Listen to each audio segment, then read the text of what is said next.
Good morning and welcome to this morning's session of Practice CS Client and Contact Setup. So we do have a couple of introductory slides to go through. So we'll cover that first, and then we are going to go ahead and dive in with our setup. First of all, this session is being recorded, but it's only being recorded only for internal training and quality control purposes. We do have some tools that we can use to communicate with each other.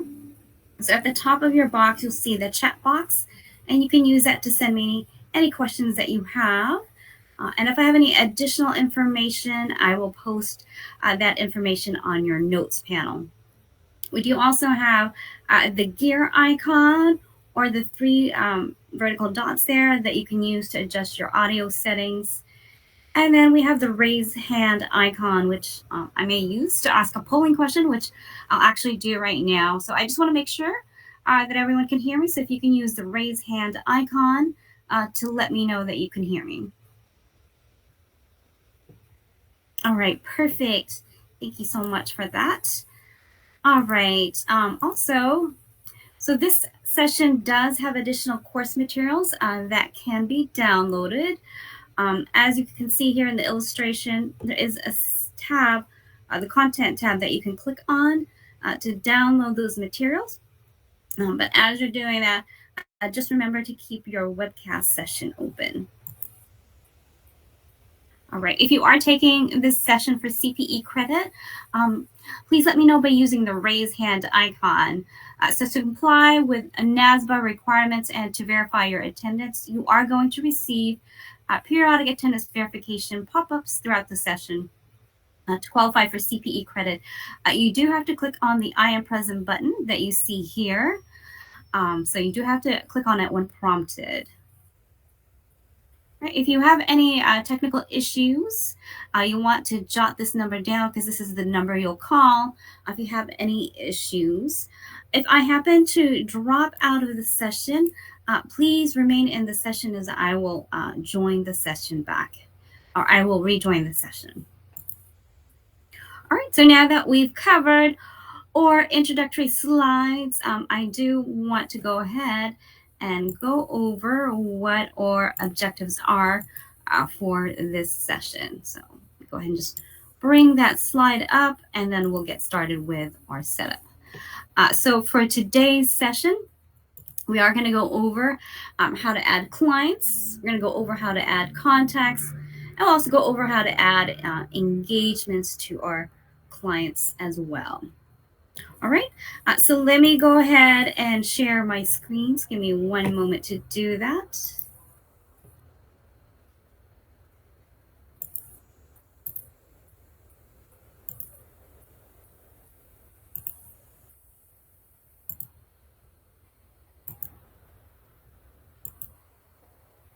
All right, so you should be seeing my Practice CS database. I do want to encourage you to follow along. I feel like I'm going at a pretty moderate pace that you should be able to follow along with for the next hour that we have together. All right, so let's go ahead and get started with our first objective here. And so our first topic is going to be going over how to set up clients. So to do this, we're going to go to our setup menu, and then we're going to go ahead and select clients under this menu. Right, and this is going to take us to the client setup screen. So this screen contains a current list of your firm's clients and prospects. So whether you are editing your existing clients or adding a new client, you are going to be using it for those multiple purposes, as well as if you are licensed for the project management module, you could also be using this screen to add projects. But we are going to focus on adding clients here. You'll also notice on the screen that you see the client IDs. So client IDs are client specific, and it is recommended that they are relatively short and identifiable so that they are easily understood by everyone in your firm. So client IDs, as you can see here, are alphanumeric and do not contain any spaces. You'll also see the client description and list throughout the program, just like the one you see here. All right, so we are going to talk about two different methods in terms of adding a client to your database. So one way is to manually add a client by clicking on the add button here. And another way is to bring them over from UltraTax CS. And so we'll actually go over the latter first, bringing over any clients that you have in UltraTax CS. So there are a couple of settings that we need to go over before we do that. So I'm going to come over to my setup menu again, and then I'm going to come to my firm setup, and I'm going to click on my preferences tab. So within my preferences tab, there are just a few settings that I want to go over, or just actually this one setting here. You do want to make sure this box is selected, integrate this firm with other solutions. So what that means is that you are integrating your firm with any other CS applications such as UltraTax CS. Another setting you want to verify, again under the setup menu, and then click on system configuration. And we'll go ahead and select file locations. And so here within our file locations, you see here my path for my UltraTax CS. You can click on the default paths if you want to use that, but you'll go ahead and if your UltraTax is located on another place on your network, you do want to indicate where UltraTax is located. All right. And then once we have those settings confirmed in our Practice CS database, we'll then want to go ahead and click onto UltraTax CS. And then there's a couple of settings here that we also want to go ahead and confirm as well. So if I come to my setup menu and then select user preferences and click on file locations and select CS Practice Products, we want to make sure that the data path there for Practice CS is there as well. All right. And I do want to bring up an article before we move our clients over. And I'm actually going to go ahead and post this article in the notes panel. So give me 1 second to post this. Right, so I did just broadcast the link to this article. So in this article, it does go over the settings we just discussed. You want to confirm that integrate this firm with other solutions is selected in Practice CS. And now this article does go over the steps in terms of bringing over the clients from UltraTax CS. So let me go ahead and go over those steps with you. So I'm under the help menu, and then I'm going to go ahead and select repair. And then here I'm going to go ahead and I have my clients listed here, and I'm going to go to the miscellaneous tab and to select CS Practice Products. And then I'm just going to go ahead and click populate. So depending on the number of clients that you have, it may take a while to bring your clients over. However, I only just have 2 clients that I'm bringing over, so it isn't going to take that long. So give me 1 second to bring my database up again. And again, we're going to come up to setup and then clients.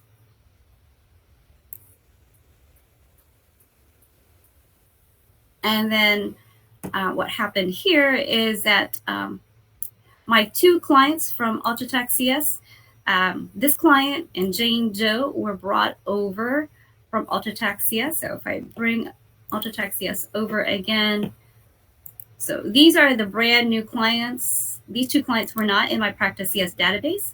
These 2 clients were already in the database, so they won't be brought over. So using this tool will only bring over any clients that are not in your Practice CS database. All right. And just using the raise hand icon, let me know if you are going to be bringing over, or first of all, let me know if you are using UltraTax CS. And if you are, let me know if you'll be using that tool to bring over your clients from UltraTax CS. All right.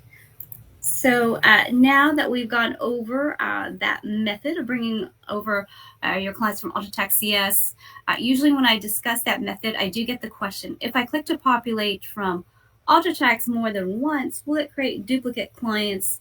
And if the client ID already exists in Practice CS, the client will not be duplicated. Duplicates only happen if the client ID is different between Practice CS and UltraTax. So we are going to talk about the client ID right now here. All right. So that was the first method of bringing over your clients. That was one method of bringing over clients into your Practice CS database, which is bringing over clients from UltraTax CS. We are now going to go over how to manually add a client into your Practice CS database here. So it is as easy as clicking the add button at the bottom here. So I'm going to go ahead and click this button. And it does bring up your client setup screen. If I click enter at the bottom, you are going to see that there are only two required fields. That's going to be the client ID and client description that we discussed. So I'm going to go ahead and enter my client ID. And so if you type it in all lowercase on your keyboard, it is going to display as all uppercase that you see here. So you can enter a maximum of 11 characters, no spaces or special characters are allowed. The client ID is a very important field, as if you are using other applications such as Accounting CS or UltraTax CS, the client ID must be the same in all applications, as it is the only identifier for the client in the different databases that you're going to be integrating with, or different applications that you're integrating with. The next important field that we have here is the client description here. So you do have a bit more character space here. So I'm going to go ahead and just type in mine.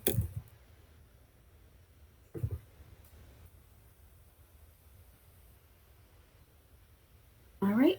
So now that I've fulfilled my requirement of those two required fields, so again, the client ID and client descriptions are the only two required fields. As you are using the different screens throughout your Practice CS database, these two fields are what's going to display in the client list. So it is very important in terms of how you enter your descriptions. Let's talk about the different ways to enter it. So this is a corporate client. With a corporate client, I can enter the description the same way that I have it in the name one field. Oops, sorry. I tried to copy and paste it because I'm bad at typing, but let me go ahead and just type this here.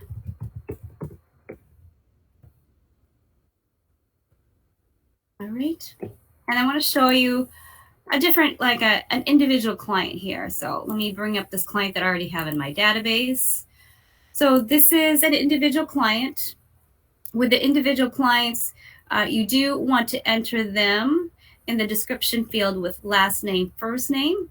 We do recommend that's how you enter them, as it does show up nicely in the list that you see here to the left. And then in the name one field, you can enter it as you typically would with first name and last name. So the information that you enter in the name one field is going to be displayed in your invoice. And if you have two taxpayers, so I have an example in my database with Ted and Angela Bing, you're going to enter again in the description the last name and then their first name, and in the name one field, it's going to be again both of their first name and then the last name. And then in the section that we have here, you're going to enter the primary taxpayer's name and then the spouse's name there. Right?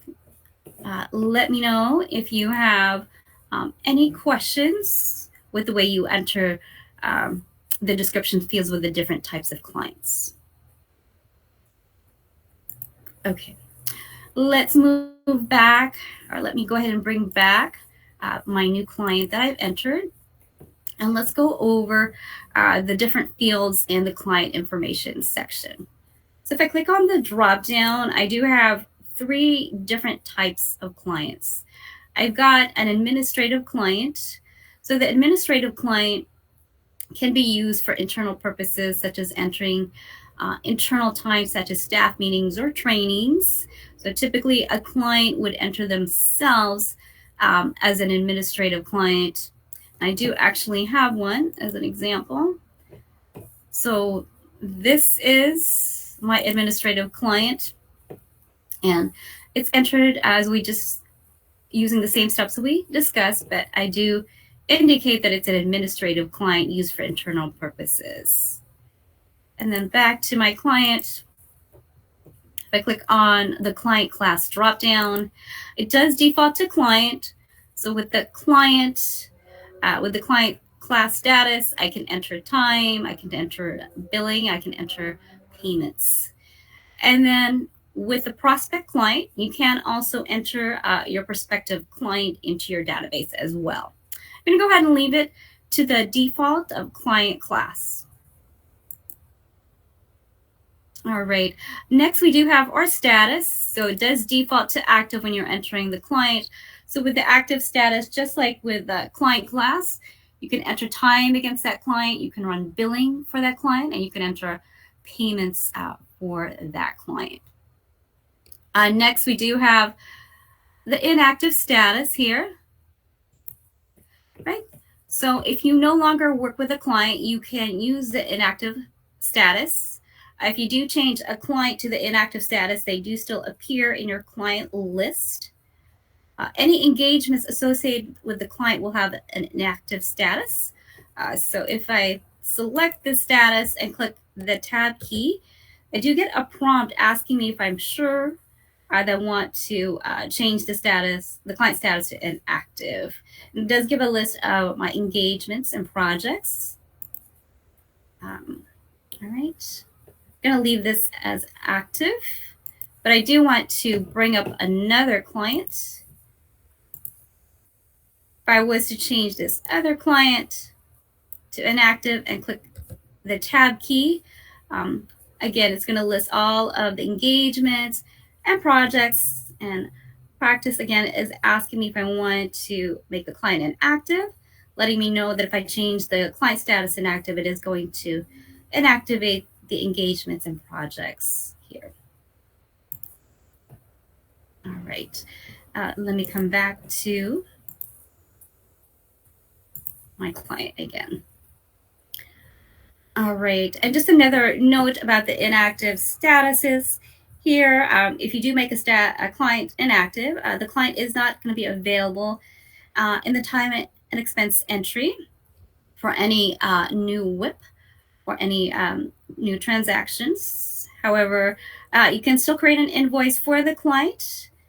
Recurring invoices can still be created for the client, can also still enter payments for the client, as well as still run reports for the client. All right, our last status, if I click on the drop down, is going to be on hold. So you can use this status if you have a dispute with a client and don't want staff to enter time or add new projects against the client. So unlike the inactive status, Practice CS will not make any existing engagements or projects as inactive. So you can use the client status for reporting purposes or to filter out your inactive status clients, which we'll go over in a moment. I'm going to go ahead and just leave it at the default status of active. Right. Let me know if you have any questions with those different statuses. We are just going to keep moving along with our setup here, just moving on to the next section here. So our next field is the client start date. So the client start date is established when you've created your client.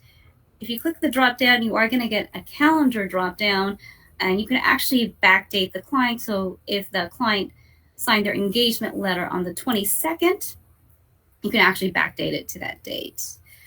If you happen to need to terminate this client or the client leaves you, you can also enter a left date by clicking on the drop down. It will actually bring up a calendar. And then next we do have the fiscal year and month. You click the drop down, it is going to give you a selection of the calendar months. It does default to December, but if your client's fiscal year end month is not December, you can select another month, but it does default to December. And this setting can also be used if you are setting up your project. If you are licensed for the project management module, this setting could potentially be involved in setting up your project templates. Next, we do have the optional WIP limit and optional accounts receivable limit. So you can enter a dollar amount here. Also, if you do enter a dollar amount there are some optional settings you can turn on. I'm just going to come up to my setup menu, and I'm going to go to my firm setup, and I'm going to click on notifications. So this is optional, but you can turn on to be notified, or turn the setting on to be notified if the client has exceeded their accounts receivable limit or exceeded their WIP limit. You can notify a single individual or notify the client partner or manager, or select to be notified by email.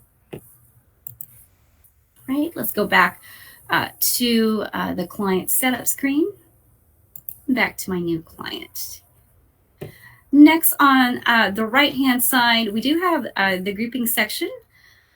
So this does allow us to enter a firm demographic information about the client, such as the office or partner that you see here. So several fields in the grouping sections pull from the staff setup information. So we do recommend that you actually set up your staff before entering your clients there. The grouping sections could also be used to populate details on a project assignment as well. So let's just kind of look at these fields briefly. So if I click on the drop down, if my firm has multi offices, I can select the office that this client belongs to. And if I need to create another office, I can right click and select add office. For the partner, I can click on the drop down and select the partner for this client. So I'm logged in as Cindy Turner, so I'll just go ahead and select her. If I click on the ellipsis or the more button here, I see my partner history. So I don't really have any partner history to show you, since this is a client I just created. However, if I come up to this client that's more established and I click on the ellipsis button here, you'll see, as you can see, Practice CS keeps track of the partner history here. Right. Back to our clients. Next, we do have some other fields here. These are optional to use. So if your firm is going to be using these fields, there is the drop down for all of them. But I do want to remind you that you can change the label for these fields.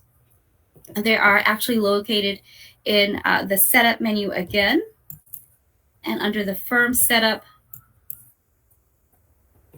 and under terminology. If I come to the client setup, for example, if I don't use the term associate and use the term staff instead, I can change both the singular and the plural terminology for both. I'm going to go ahead and click enter to save that. And again, I'm going to come up to our client setup screen.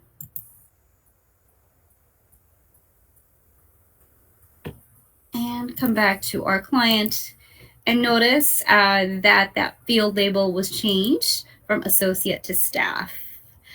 If you do happen to need the assistance of our support team, they don't really know which fields have been changed. So what we recommend is you come up to the help menu and select enable default terminology. And it does bring the default field label back. And then once you're done talking with our support team, you can then come back to the help menu again and then select enable default terminology again. And then it changes it back to your custom field label. And then we do have the entity field as well. So you can click the drop down and select the entity type. So this is used if you are licensed for the project management module. And just as a survey, let me know if you are using the project management module with the raise hand icon. I just want to show you briefly what it does. So if I click the drop down and select the entity type that I have, I can click my tab key and it brings up the different projects recommended for that client. Right? And then next we do have the industry code, which is optional, so used for reporting purposes. So if I click on the ellipsis or the 3 vertical dots, I can select my industry code. So I'm going to just look at the manufacturing. As you can see, I can really drill down here. And I'll just select this. So again, it's just optional and it's used only for reporting purposes. Right, then on our last section here on the main tab, we do have or client retention. So let me go ahead and just show you what it does. If I click on whatever I select on the left type or the left side of the screen, I can go ahead. It's going to affect what I see on the right-hand side. So this is available if you do have the client management module. So I'm going to select client. I'm going to click on the drop down on the right-hand side.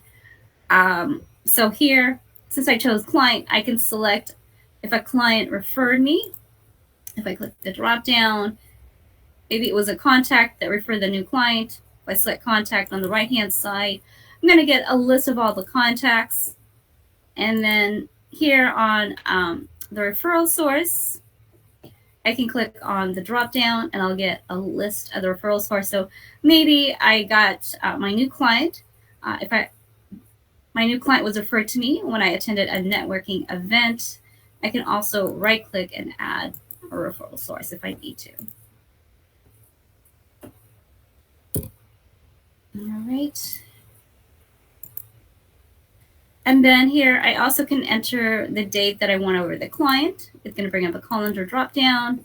And I can enter the different reasons why this client signed an engagement letter with my firm. I can also, again, right click and add the reason that I won the client over. If I lost the client, I can also bring over the drop down and indicate the reasons I lost the client to, or who I lost the client to. And then I can also enter a lost reason as well. And again, I can right click and enter any additional lost reasons as well. All right, using the raise hand icon, let me know if you are licensed for the client management module. All right, so we've just covered the first tab of our client setup. We are now going to go ahead and move on to our contact information tab. So let's go ahead and dive into our setup here. So if you notice on the screen here, you do see 4 different types of contacts: the primary contact, the preferred contact, the billing contact, and the additional contact. So the primary contact does represent the business demographic information of the client. It does include general demographics of the business. We do want to keep in mind that for business clients, the primary contact does represent business contact details, not an individual that works at the business. So you want to think of the primary contact as the information you would obtain about a client if you were to Google them. The primary contact fields are going to include the business name here, which is, it did come over from the information you entered in the main tab. You are also going to you can also enter their phone numbers. I'm just going to enter phone number really quickly here. And then we've got the file as field here. So the file as field is a listing field, which I'll show you momentarily how it functions, but I did want to point out this is the only required field when you are entering your contact information.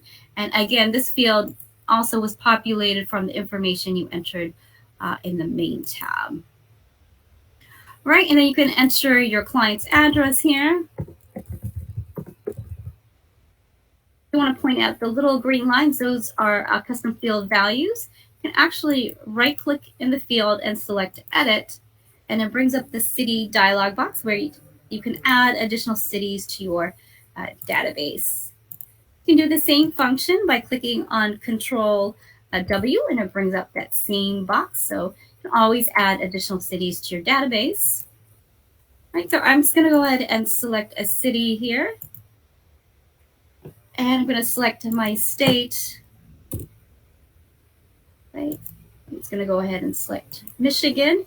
And the same thing can be done with the zip code that we saw with the cities. If I right click, select edit, it does bring up my box where I can add my dialog box, which I can add additional zip codes. So go ahead and select my zip code. And then with the email address, go ahead and enter my client's email address. And then when I click the tab key, it is going to populate the display as field, which is going to bring over the client name as well as the email address that I entered there.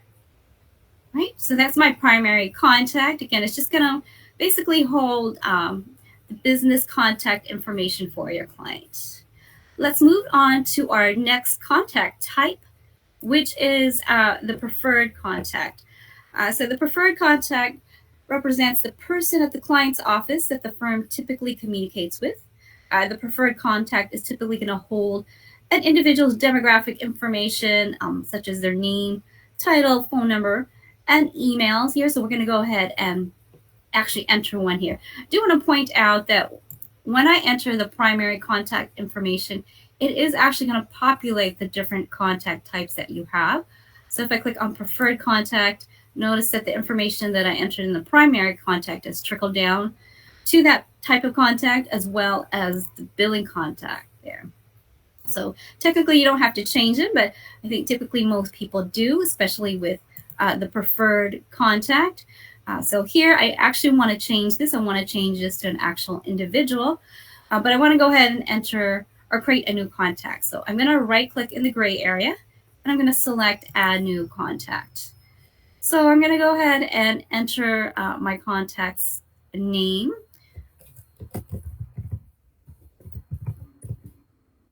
And then I can also enter their title if I wanted to, and then as well as a company. So the file as field is the only required field on this screen. I'm going to go ahead and enter that. And then just like we did with the name one field, we do recommend that you enter it with last name and then first name, as it is going to show up on this file as list that I'm going to show you in a moment. And then here with the business information, you can actually just change the drop down to the mobile, since most people do use the cell phone.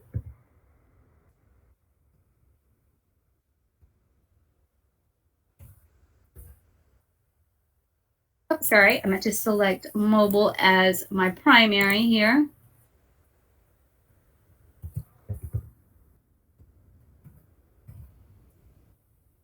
And typically you won't enter the home phone number, so we'll just take that. And then here I can go ahead and click the drop down and select mobile as my primary phone number here. All right. I don't need to enter the address if I don't want to. It's all optional. Again, the only required field is file as, but I may want to go ahead and enter their email address. So go ahead and enter my contact's email address. And then once again, once I click enter the email address and click my tab key, it is going to bring the information from my name field. It's going to bring over my email address as well. Right, I'm going to go ahead and save my contact by clicking on enter. And then once I've created my new contact, I can go ahead and click on the drop down and select my contact. So I do have to get back into edit mode though. And then notice now my additional contact has been created. And this is the file as field that I was referring to here. Since it's a listing field here, we again recommend that you enter your contacts with last name, first name, as it does show up nicely in this list. I do want to go over the different icons that you're seeing here. So the icon with the two individuals, that represents a client contact. And if I scroll down here, if you see an individual, or you see the icon with the individual with green shirt, that represents the staff icon. And then this building represents the office icon. And then the little index looking card represents a standalone contact that you created, just like I've created this one right here. It's got the index icon. Right, so we're going to go ahead and select this individual, our Pepper Potts, as my preferred contact. So now she's going to be the preferred contact.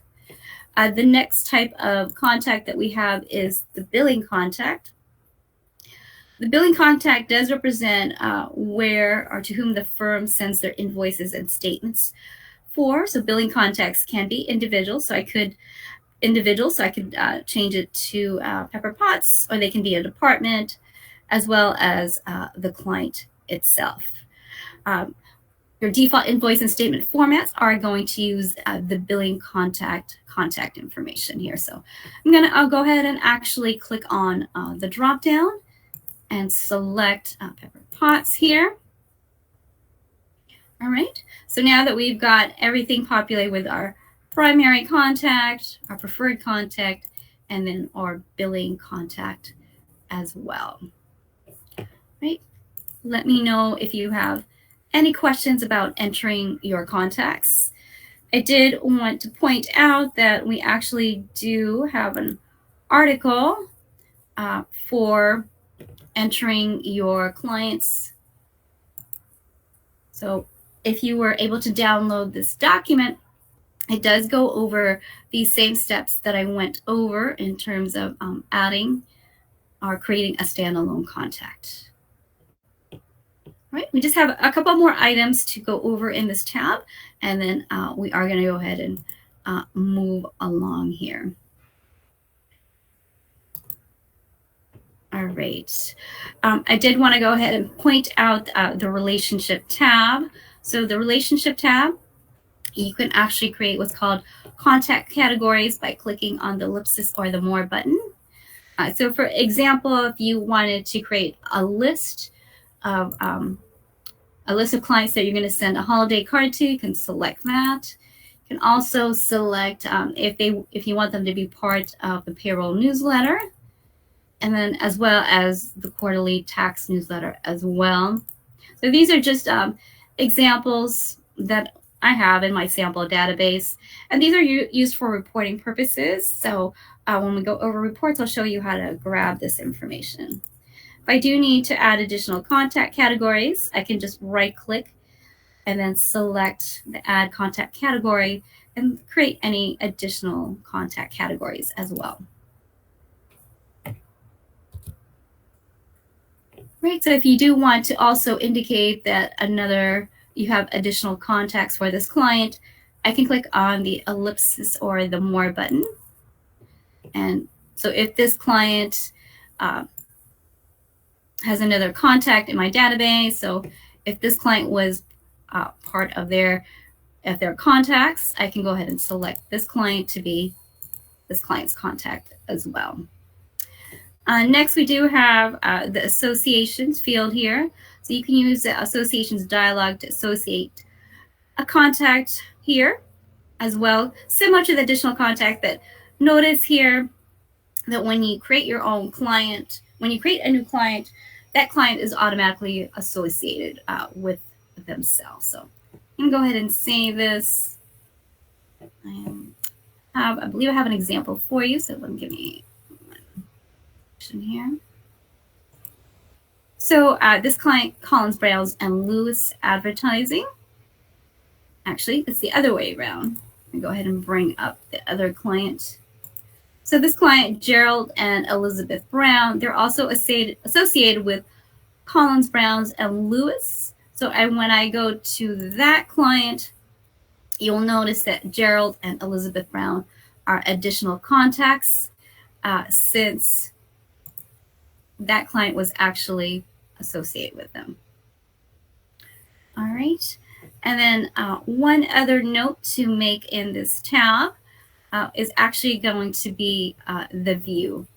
So notice here we've got 4 different views. It does default to the file as card view, which basically shows what's entered in the file as field. And then if I click the drop down, if I select the name field, it's going to show what's been entered in the name field. And if I click the drop down again on the primary card, it is going to show additional demographic information. And then the last view is going to be the business card here, which is going to show the same information that was on the primary card, but does have other demographic information bolded. All right, so that is actually our contact tab, right? Let me know if you have any questions on entering your contacts. We are going to go ahead and move along to our next objective, which is adding engagements to the client here. So I'm going to come back to my client, go to my engagement tab here. But before I dive into our setup, I do want to do just a quick review. If I come here to setup and come to templates and select engagements.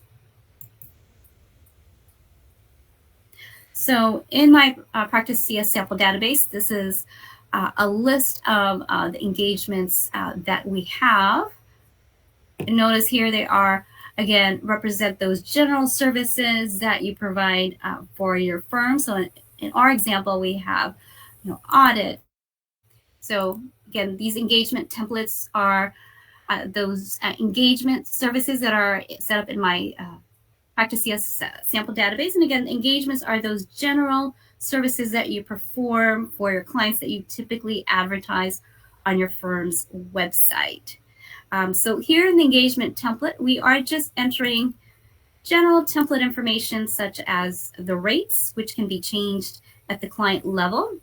And then you can also indicate an engagement template, a default engagement template. So for example, if I perform the consulting engagement services for the majority of my clients, I can set that up as a default engagements for any new clients that I set up in my database. All right, so if I come back here again to my client setup screen, and I come back to this client, notice here on my engagement, I already have the consulting engagement because I set that as a default engagement. Also notice that the delete button is grayed out. However, if I add another engagement, when I click the drop down and select the business tax engagement, and I click the tab key, notice here that the delete button is now active. So for the default engagement that we selected, if I don't perform it for this particular client, I can actually delete it. So I can go ahead and delete that. So now I have my engagement here. So all clients are required to have one engagement associated with it. Since I only have one engagement, that's why this delete button is grayed out. So I can make any changes here if I need to. If I have an agreement with the client about not being charged for this engagement, I can select that. Or if there's a fixed rate, I can select that. But typically, it's the staff rate there. All right. Let me know if you have any questions about the engagement setup with the client here, or associating an engagement with the client. Right. If you are licensed for the project management module, you can select a project by clicking the add button here. Let's move on to our billing and accounts receivable tab. So I do want to do just a quick little review. before we dive into here. So the information that you're sitting here or seeing here does default from the firm setup. So if I go to my setup and my firm setup screen and come to the billing and accounts receivable tab, for example, the default invoice format, the default invoice format for statement, and the service charges all trickle down to the client setup screen. So if I come here to my client setup screen, right, and come back to actually my client setup, and come back to my new client.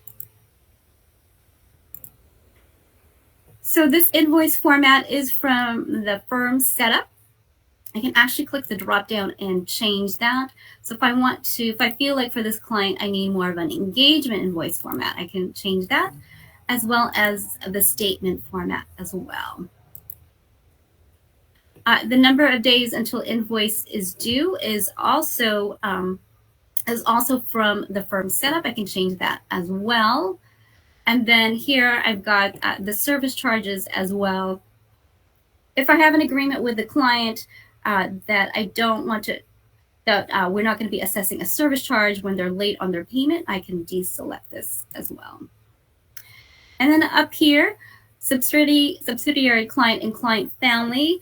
What this does is if I have a client that owns multiple businesses and the billing and accounts receivable is going to be done under one client, I can click this box and select my parent client from this drop down here. All right, so I'm not going to do that for this client, but I do have an example for you.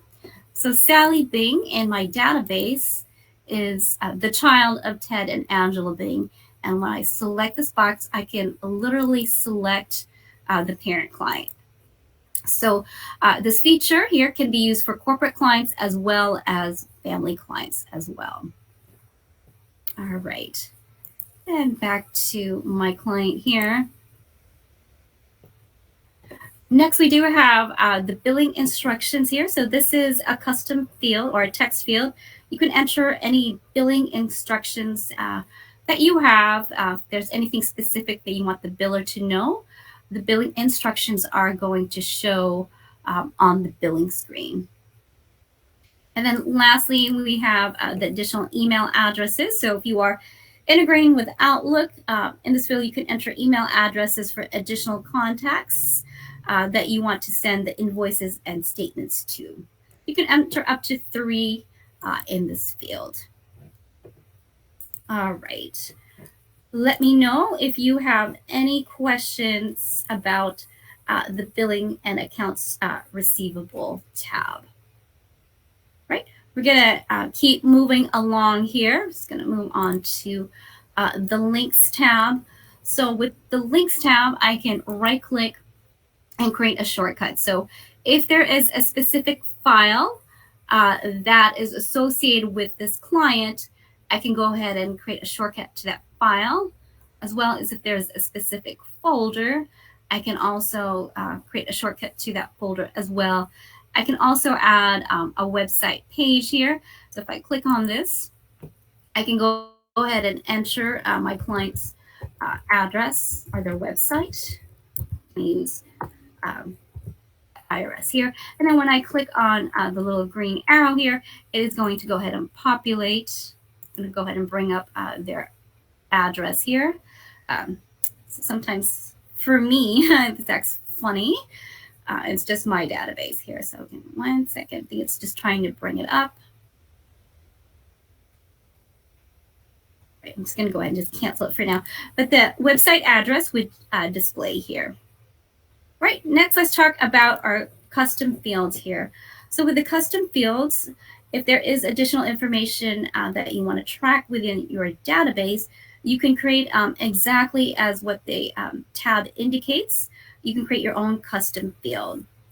So I can right click here and add a custom field. So there are different, as you can see, there are different types of custom fields here. I can click the drop down. I can choose my text box. As you can see, it can enter up to 4,000 characters. And I have the checkbox, the date option, the number and staff list option, as well as a list option. And actually, that is what I want to go over with you. So let's go over how to create a list option here. So the example that we have in our database here is the client group. So back to our example with the client that owns multiple businesses. So this is kind of a different scenario. I have a client that owns multiple businesses, but each client does their own billing and keeps track of their own accounts receivable. But I still want to know if that client is part of that parent client here. So I can create what's called a client group. This is going to be a list type. And then when I click on the ellipsis button here, it's going to bring my list screen. So I can click add. I can create my list ID and my list description here. All right. And so by doing that, I create my list item. We also have examples of the text in terms maybe if you want to keep track of the QuickBooks version. And then we have the checkbox option. So if I close this out, these are all of the custom fields here. So let's just say this client is part of a client group. I can select that here. And this client wants their invoices and statements emailed to them. So I can click on the checkbox. And then I can, in the text version, I can also enter the version of QuickBooks that they use. Right? Let me know if you have any questions with the custom fields. I did want to point out that we do have a document for this that does go over the different custom fields that are typically created there. All right, so moving along, we do also have the notes field here. So the notes field here is just basically a text field here. So the Notes tab does allow you to track the different details that you want. So for example, I can enter a note here.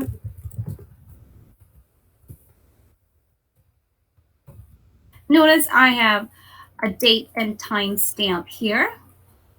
Right, so I'm going to go ahead and just save this note here. I do have an example here of a client that has notes from other applications. So this is a note from UltraTax CS, and then a note from File Cabinet, and then the note here from Practice CS. All right, let's move on to the History tab. So with the History tab, it is going to keep track, like an audit trail of what's actions you've performed on that particular client. So if I click on the plus sign, it tells me what the old value, if there was any old values, and what the new value is. And it does that automatically. If I go to my new client, notice I already have the audit trail being started here. Right. Let me know if you have any questions with the notes and the history tab. Right. So we've gone over the different tabs here. I do want to show you a time-saving tool that we have at the bottom. It's called Edit Multiple Clients. So if I click on this link, it's going to bring up a window so I can add engagements to multiple clients. If I'm licensed for the project management module, I can add projects to multiple clients. I can also change engagement information. I can also merge clients as well. So if I have a client that I accidentally created, I can merge them to a client. For example, I've created an inactive client. I can merge that client over there. That will be the placeholder for that client. But I can change client information on multiple clients. I'm going to select that. As you can see, I have a filter here.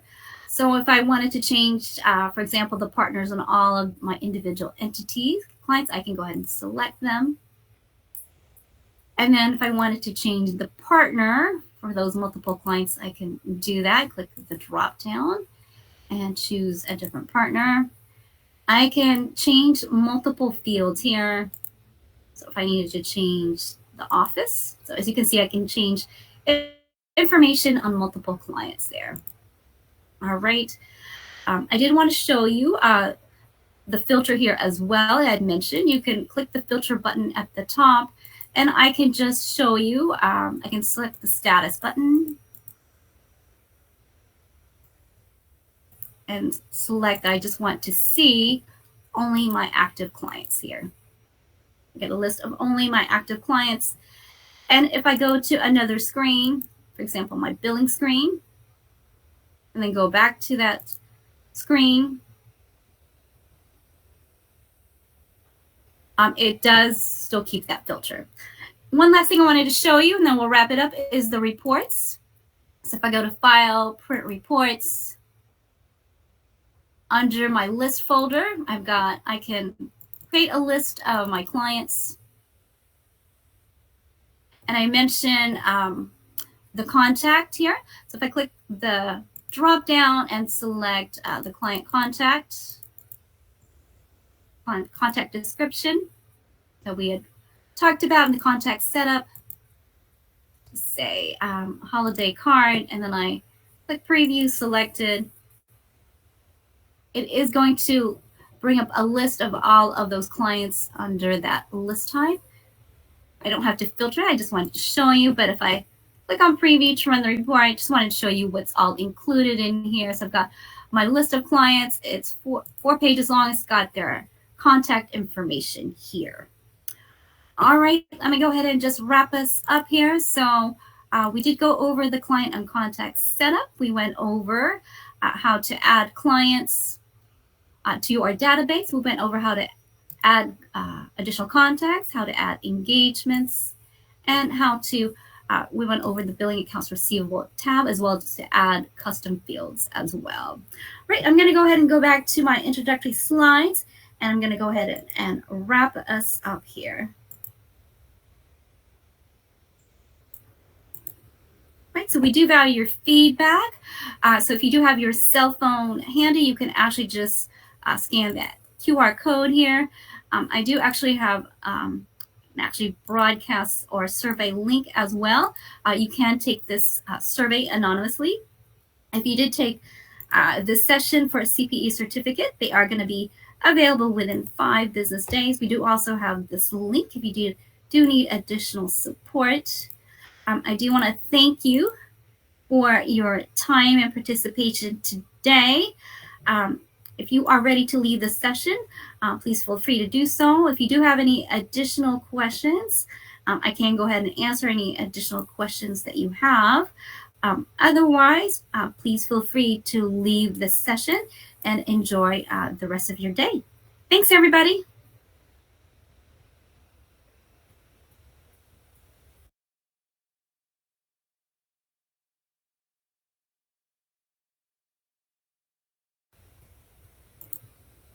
All right, it looks like there are no additional questions, so I'm going to be ending the session. So thanks again for your time today, and enjoy